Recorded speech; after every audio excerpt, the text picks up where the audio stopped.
Bismillahirrahmanirrahim. Assalamualaikum warahmatullahi wabarakatuh. Alhamdulillah, alhamdulillahirabbil alamin. Wassalatu wassalamu ala asrofil anbiya'i wal mursalin wa ala alihi wa sahbihi ajma'in. Amma ba'd. Alhamdulillah, puji berserta syukur yang kita panjatkan kepada Allah Subhanahu wa taala, yang mana pada kesempatan hari ini kita alhamdulillah bisa kembali bertemu melalui video ini dalam tugas ujian akhir semester mata kuliah Inovasi Pendidikan yang diampu oleh Dr. Gunadi Rusdi MKom Hafizullah Ta'ala insyaallah. Baik, alhamdulillah insyaallah saya di sini Dede Saifuddin, mahasiswa Fakultas Islam, Fakultas Pendidikan Agama Islam,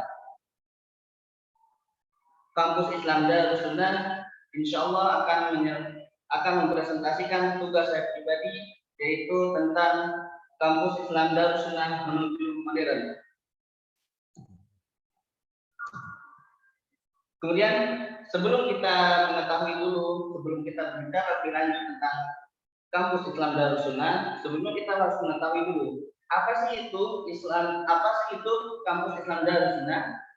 Kampus Islam Darus Sunnah adalah salah satu perguruan tinggi yang saat ini jumlah mahasiswa sementara yaitu 37 mahasiswa.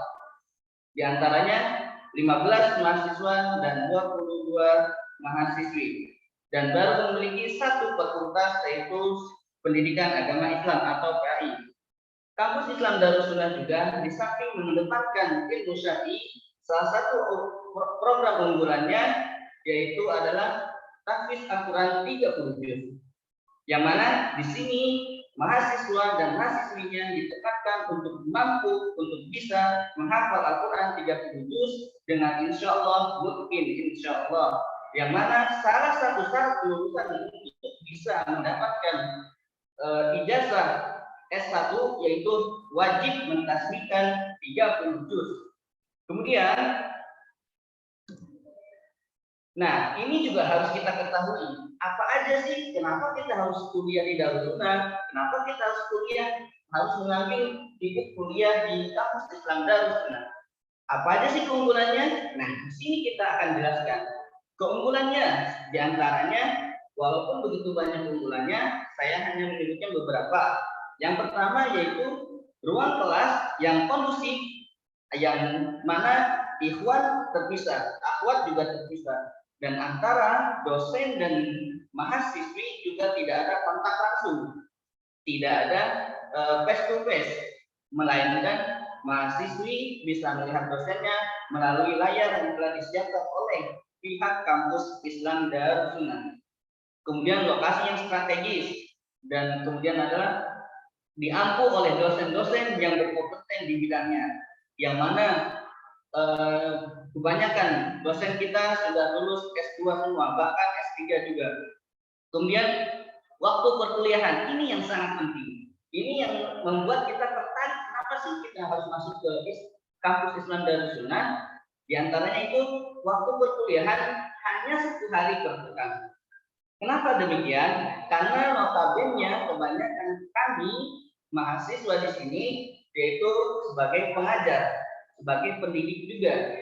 Jadi hanya memiliki waktu kosong yang sangat sedikit. Dan alhamdulillah Darus Sunnah memfasilitasi hanya 1 hari, yaitu di hari Sabtu. Kemudian para dosen di sini juga alhamdulillah metode pembelajarannya yang beragam.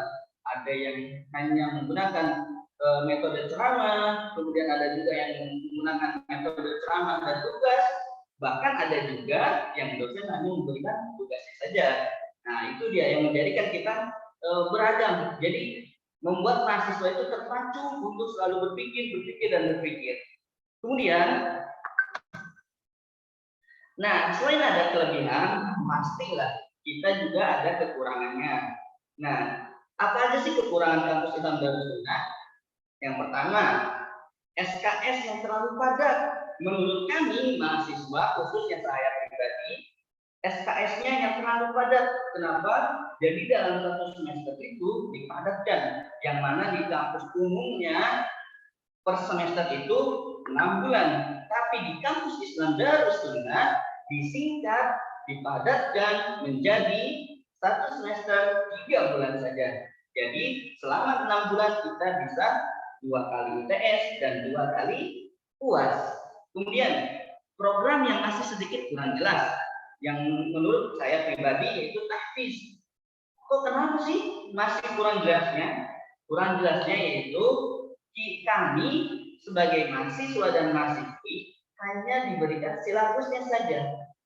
Misalnya nanti dari hari pertama sampai nanti 6 bulan kemudian itu menyetorkan langsung dari Al-Fatihah sampai Al-An'am. Hanya seperti itu saja, tanpa memfasilitasi kepada siapa kami setoran setiap harinya. Sedangkan kami sendiri membutuhkan seorang asatid atau asatidah untuk menerima setoran kami. Kemudian belum adanya kegiatan ekstrakurikuler. Nah, di sini insya Allah kami juga sangat maklum. Kenapa? Karena di antara kami juga banyak sekali kesibukan.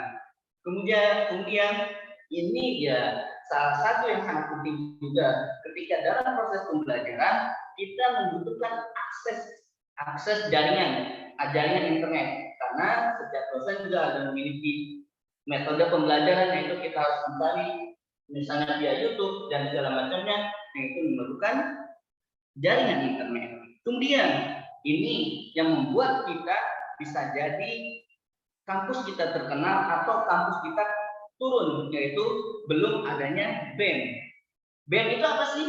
BEM, Badan Eksekutif Mahasiswa. Nah, ini juga sangat berpengaruh besar.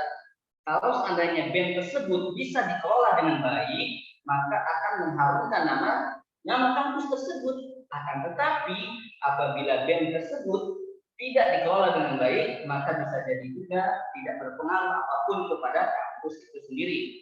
Nah, kemudian langkah-langkah apa aja sih yang harus diambil oleh pihak kampus Islam Darussunnah? Menurut saya pribadi, langkah pertama yang diambil adalah diskusi internal. Jadi di antara pihak yayasan, pihak kampus, dan sampai ke staf pengajar itu perlu untuk adanya diskusi bagaimana kedepannya seperti apa dan metode apa yang harus kita ambil. Kemudian yang kedua adalah langkah kedua untuk masalah kurikulum ini. Kurikulum juga harus diperbaiki. Kenapa sih harus diperbaiki? Agar kedepannya jauh lebih maju lagi. Kita bisa discovery atau mencontoh atau mencontek, bisa juga mengubah metode yang orang lain atau kampus lain yang menurut Darussunnah lebih bagus, kita kelola, kita ubah menjadi agar bisa kita terapkan di kampus kita. Kemudian mampu juga melakukan observasi. Jadi bukan hanya sekedar bukan hanya sekedar acuan atau langkah-langkah saja, tapi kita juga memiliki observasi. Jangan sampai kita asal mengambilnya saja. Oke. Kemudian pentingnya memiliki bagian IT. Seperti yang tadi saya bilang di awal itu masalah jaringan. Kemudian harapan kami semoga kedepannya Darussunnah mampu membentuk badan eksekutif mahasiswa yang tadi saya bilang, apabila BEM tersebut bisa dikelola dengan baik maka akan mengharumkan nama kampus.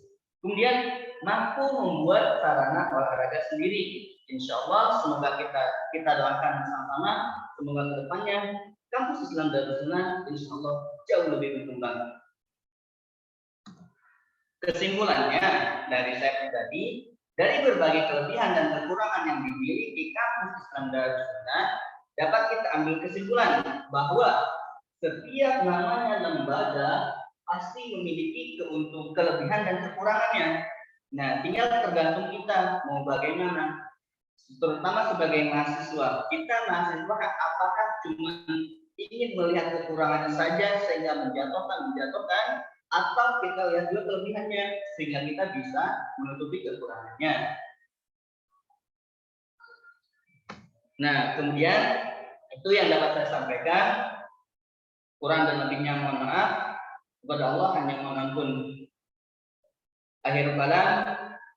Assalamualaikum warahmatullahi wabarakatuh.